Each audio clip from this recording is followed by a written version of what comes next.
सभी भक्तजनों को जय श्री कृष्ण। वैशाख मास के कृष्ण पक्ष की अपरा एकादशी की कथा वार्ता। धर्मराज युधिष्ठिर बोले, हे भगवान, वैशाख मास के कृष्ण पक्ष की एकादशी का क्या नाम है तथा उसका महत्व क्या है? इसमें किस देवता की पूजा की जाती है तथा इस व्रत को करने से क्या लाभ होता है? इस व्रत की विधि क्या है? कृपा करके यह सब मुझे आप विस्तार से कहिए।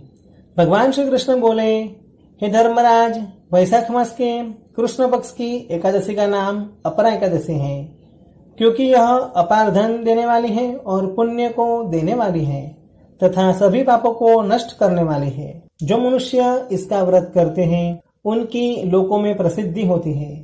अपरा एकादशी के व्रत के प्रभाव से ब्रह्म हत्या, भूत योनि, दूसरे की निंदा आदि से उत्पन्न हुए पाप नष्ट हो जाते हैं। इतना ही नहीं, पर श्रीगमन, झूठी गवाही देना, असत्य भाषण, झूठा वेद पढ़ना, झूठा शास्त्र बनाना, ज्योतिष द्वारा किसी को भरमाना, झूठा वेद बनकर लोगों को ठगना आदि सब पाप भी अपरा एकादशी के व्रत के प्रभाव से नष्ट हो जाते हैं। जो क्षत्रिय युद्ध क्षेत्र से भाग जाए तो वह नरक को जाता है, परंतु अपरा एकादशी का व्रत करने से उसे भी स्वर्ग की प्राप्ति होती है। जो शिष्य गुरु से विद्या प्राप्त करता है परंतु बाद में गुरु की निंदा करता है, वे अवश्य ही नरक में जाता है, पर वे भी अपरा एकादशी का व्रत करने से स्वर्ग को चले जाते हैं। जो फल तीनों पुष्कर में स्नान करने से या कार्तिक मास में स्नान करने से अथवा गंगा नदी के तट पर पितरों को पिंडदान करने से मिलता है, वह अपरा एकादशी का व्रत करने से मिल जाता है।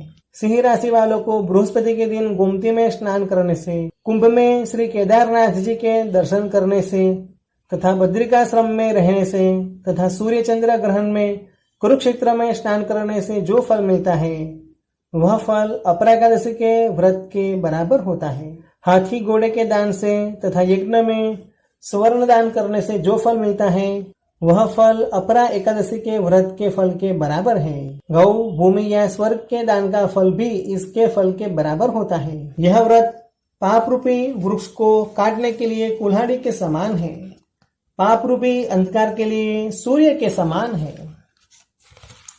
अतः मनुष्य को इस एकादशी का व्रत अवश्य ही करना चाहिए। यह व्रत सब व्रतों में श्रेष्ठ है। अपरा एकादशी के दिन भक्ति भाव पूर्वक भगवान विष्णु का पूजन करना चाहिए और रात्रि को धून भजन सहित जागरण करने चाहिए। अंत में उस मनुष्य को मृत्यु के बाद वैकुंठ लोक की प्राप्ति होती है। हे राजन, मैंने यह अपरा एकादशी की कथा लोकहित के लिए कही है। इसके पढ़ने और सुनने से भी समस्त पाप नष्ट हो जाते हैं। अपरा एकादशी की कथा वार्ता। प्राचीन काल में महेध्वज नाम का एक धर्मात्मा राजा था। उसका छोटा भाई व्रजध्वज बड़ा ही क्रूर, अधर्मी तथा अन्यायी था। वह अपने बड़े भाई से द्वेष, ईर्षा रखता था।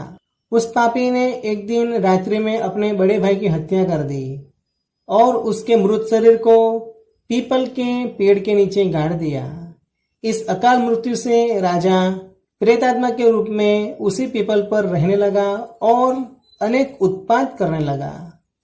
एक दिन अचानक धौम्य नामक ऋषि उधर से गुजर रहे थे। उन्होंने प्रेत को देखा।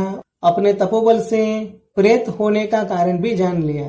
ऋषि ने प्रसन्न होकर उस प्रेत को पीपल के पेड़ से नीचे उतारा। उसको परलोक का उपदेश और विद्या का ज्ञान उपदेश दिया। दयालु ऋषि ने राजा की प्रेत योनि से मुक्ति के लिए स्वयं ही अपरा एकादशी का व्रत किया और उसे अगति से छुड़ाने के लिए उसका पुण्य प्रेत को अर्पित कर दिया। इस पुण्य के प्रभाव से राजा की प्रेत योनि से मुक्ति हो गई और राजा स्वर्ग को गया। वह ऋषि को धन्यवाद देता हुआ दिव्य देह धारण करके पुष्पक विमान में बैठकर स्वर्ग को चला गया। हे राजन, यह अपरा एकादशी कथा मैंने लोकहित के लिए आपको कही है। इसे पढ़ने और सुनने से मनुष्य के सभी पाप नष्ट हो जाते हैं। ह्रीं नमो भगवते वासुदेवाय नमः। ह्रीं विष्णवे नमः।